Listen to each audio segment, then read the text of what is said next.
નમસ્કાર મિત્રો, જય હિન્દ. ફરી એકવાર આપણી યુટ્યુબ ચેનલ પર નવા વિડીયો સાથે આપનું હાર્દિક સ્વાગત કરું છું. જો તમે આ ચેનલ પર નવા હોય તો આપણી ચેનલને સબસ્ક્રાઇબ કરી લેજો, જેથી સરકારી ભરતીને લગતી અવનવી અપડેટ્સ મળતી રહે. મિત્રો, આજના વિડીયોમાં હાલ ચાલી રહેલી કરાર અને કાયમીની જંગ વચ્ચે સરકારી અને ગ્રાન્ટેડ શાળામાં કાયમી વિદ્યા સહાયક અને શિક્ષણ સહાયકની લાંબા સમય પછી ભરતી જાહેર કરવામાં આવેલી છે. અને ખુશખબર એ છે કે આ ભરતી સરકારી અને ગ્રાન્ટેડ શાળામાં આવેલી છે. આ ભરતી માટે હાલમાં અરજી શરૂ છે, તેમજ પગાર 26,000 થી લઈને 40,000 સુધીનો રહેશે. તો ચાલો મિત્રો વિડીયો શરૂ કરીએ. તો મિત્રો, વિડીયો શરૂ કરતા પહેલા એક વધારાની માહિતી મેળવી લઈએ તો પ્રાથમિક સ્કૂલોમાં જ્ઞાન સહાયકમાં ખાલી પડેલ 4166 જગ્યા માટે બીજો રાઉન્ડ શરૂ કરવામાં આવેલો છે. એટલે કે પ્રથમ રાઉન્ડમાં જે લોકોને સ્કૂલ નથી મળી તેઓ બીજા રાઉન્ડ માટે અરજી કરી શકે છે. તો મિત્રો, ભરતીની વાત કરવામાં આવે તો આશ્રમ શાળા જિલ્લો ભરૂચ વિદ્યા સહાયકની ધોરણ 6 થી 8 માં ભરતી આવેલી છે, જેની લાયકાત છે BA, B.Ed અથવા PTC અને ટેટ 2 પાસ હોવું જરૂરી છે. સામાજિક વિજ્ઞાન અને ગુજરાતી ભાષામાં ભરતી આવેલી છે. ઉપરાંત વિદ્યા સહાયક ધોરણ 1 થી 5 એટલે કે પ્રાથમિકમાં, SCBCમાં મહિલામાં ધોરણ 12 અથવા PTC અને ટેટ 1 પાસ હોવું જરૂરી છે.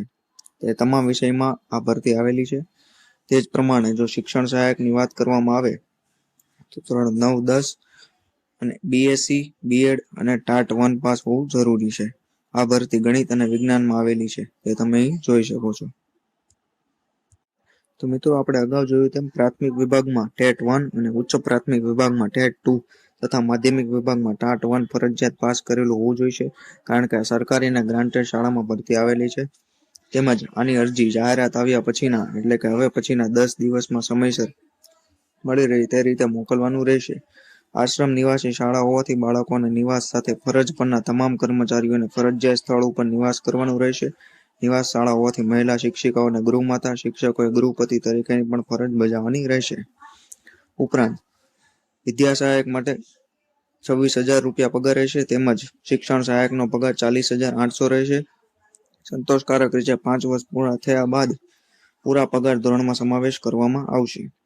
ઉપરાંત સરકારશ્રીના ધારાધોરણો મુજબ વખતો વખત ફેરફાર મુજબ સંતોષકારક સેવાઓ નહીં જણાય તો 5 વર્ષ પહેલા પણ જ્ઞાન સહાયક અને શિક્ષણ સહાયકની સેવાઓ સમાપ્ત કરી શકાશે.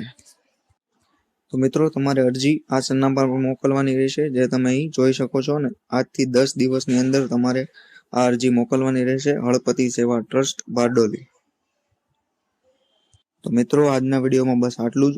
અને આ વિડીયોની PDF મેળવવા માટે તમે આપણા WhatsApp ગ્રુપ પર જોડાઈ શકો છો, જેની લિંક તમને ડિસ્ક્રિપ્શનમાં મળી જશે.